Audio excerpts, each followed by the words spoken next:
Good morning, everyone. This is Carla Royal, and today I would like to talk to you about anger and even rage.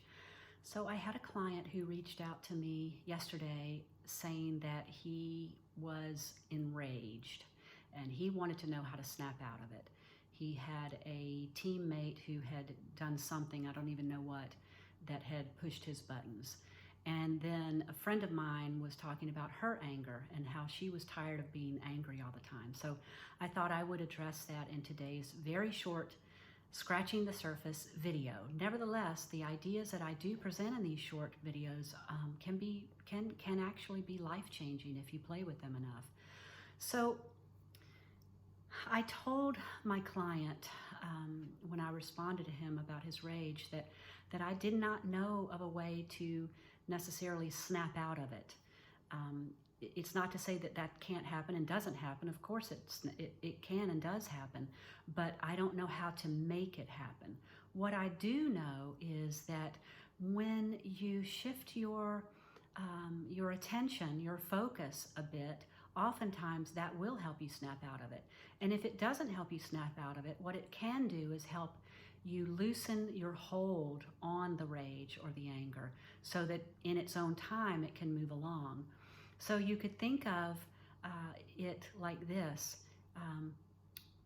If you're angry and enraged and the situation is no longer happening, let's say something happened and then you went home and the rage continues, the anger continues. If that's happening, then what you know for certain is that you are living in your memory of what happened. You might even say your imagination. You're not actually living in that situation in this moment. You're reliving it again and again in your imagination or in your memory. So that's the first thing to wake up to, is that you are not in the situation. If the situation is past and you're reliving it, you're not in that situation right now. And in fact, my guess is that you're okay right here and right now, and that things around you are okay right here and right now.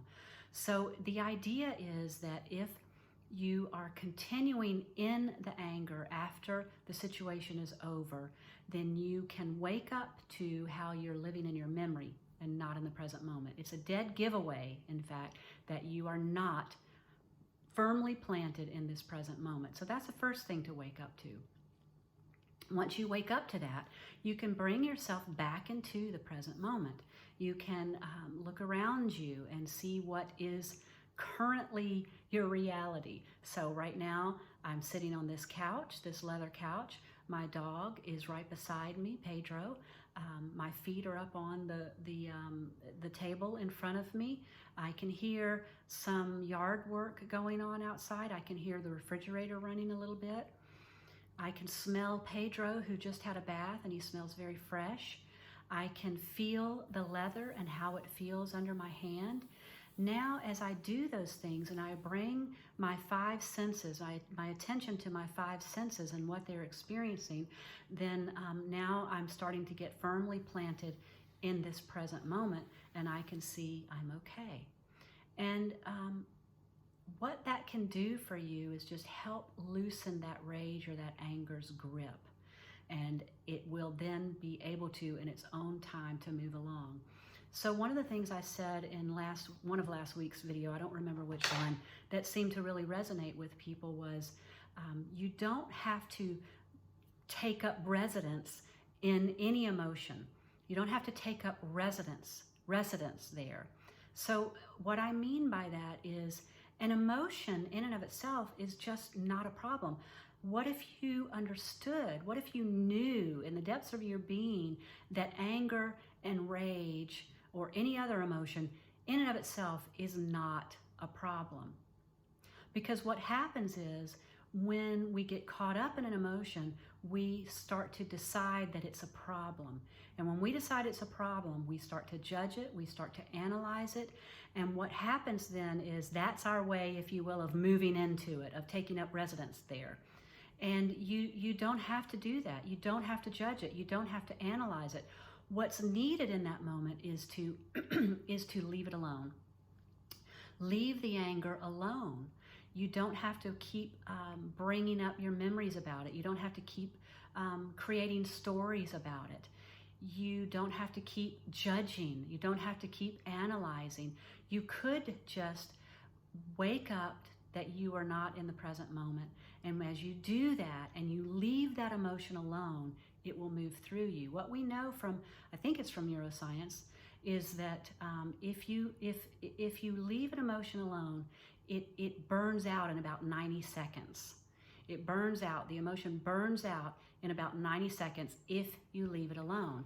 But if you grab hold of it, if you move in there, if you feed it with other stories, with other imaginations, with your memories, then yes, it's going to sock in for hours, for days, for months, for even for years.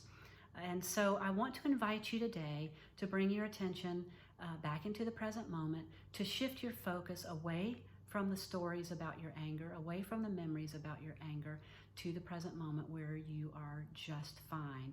And when you do that, you're going to find that eventually your system calms down. You're going to find your clarity again. You're going to find your resourcefulness, your resilience, and your wisdom again. And from that place, you're going to be able to look at the situation that happened and know how to deal with it. You're going to know how to find your way through it if it needs some sort of attention. You're going to have a way forward that is clear and that is doable and with much more ease and flow. So I'm Carla Royal. I hope this was helpful to you today. I am a mindset and performance coach, and I would welcome your visit to carlaroyal.com. Have a good day, everyone.